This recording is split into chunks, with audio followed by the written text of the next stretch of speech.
toil endlessly to survive a life dictated by the seasons, harvests, and the whims of their lords. Life in this era is harsh.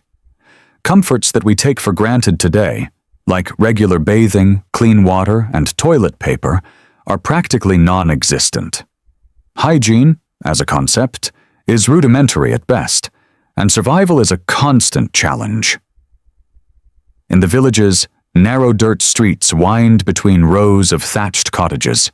Animals roam freely, often mingling with the humans in a daily dance of survival and filth. The air is filled with the mixed scent of smoke from hearth fires, unwashed bodies, and the inevitable waste of livestock and humans alike. This is the reality of life in the Middle Ages. Bathing, or the lack thereof, is one of the most striking aspects of medieval life. For most peasants, bathing is not a daily routine. In fact, many may only wash once or twice a year. Water is considered a precious resource, sometimes feared if used too freely. Rivers and streams serve as communal washing areas, but even here, the practice is sporadic. Soap exists, but it is expensive and made from a mixture of animal fat and wood ash, giving it a strong, unpleasant odor. Public bathhouses do exist in some towns and cities, but they are often associated with wealth, the nobility, or cases of severe illness. The common peasant rarely has access to such facilities.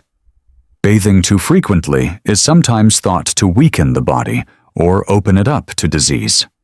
Hygiene, therefore, is not a matter of cleanliness, but of survival strategy, adapted to beliefs, available resources, and local customs.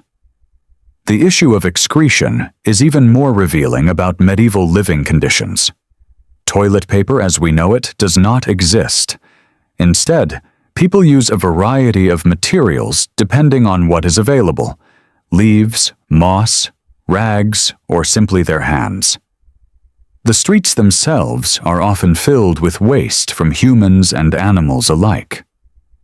Chamber pots are common, but many people simply dispose of waste directly onto the streets, especially at night. In crowded villages, stepping over or around such material is a daily necessity. Sanitation, in any modern sense, is almost entirely absent. Despite these grim realities, medieval people are resilient. They adapt to the environment and develop coping strategies that allow them to survive. The smells, the dirt, and the lack of modern hygiene practices are all part of the texture of daily life, a constant, unavoidable presence that shapes the medieval worldview. Food is another challenge of the time. Peasants subsist on coarse bread, pottage, and whatever vegetables they can cultivate. Meat is a luxury, often reserved for the wealthy or consumed on special occasions, such as feast days, or after a successful hunt. Dairy products, when available, are consumed quickly, as refrigeration does not exist. Preserving food is a labor-intensive process involving salting, smoking, or drying. Water is far from the safe, filtered supply we expect today. Wells and rivers often serve as both drinking sources and disposal areas for waste. Contamination is rampant. Because of this, ale and beer are considered safer than water. The boiling process during brewing kills pathogens, making these beverages a staple for all ages, including children. Ironically, the medieval population may have been less sick from contaminated drinks than from other environmental factors, simply because they drank more beer than water. Markets are chaotic affairs. Vendors display produce, bread, cheese, and sometimes meat on rough wooden stalls. Pigeons and other birds scavenge for crumbs, while rats dart through the crowd in search of scraps. The smell of smoke from cooking fires mixes with the scent of unwashed bodies, creating an aroma that modern noses would find unbearable. Yet, to medieval people, this is normal, and they rarely perceive their surroundings as unusually foul. Housing in 1350 is simple for the common folk. Peasant cottages are usually single-room structures made of wattle and daub, with thatched roofs. Inside, families live, sleep, cook, and store their possessions all under one roof. The hearth serves as the central point for cooking and warmth. There is little insulation, and the cold, damp climate makes winter months particularly harsh. In wealthier households or castles, comfort is greater, but still primitive by modern standards. Nobles may have multiple rooms, tapestries to block drafts, and more substantial furniture. They also have servants to manage the household, including cleaning, cooking, and maintaining hygiene. However, even here, bathing is infrequent, and the concept of daily showers does not exist. Perfumed oils and scented cloths are often used to mask the natural odors of the body. Ventilation is poor. Smoke from fires lingers inside houses, mingling with the scents of cooking and human presence. Sleeping arrangements are communal, with multiple family members sharing beds or straw-filled mattresses.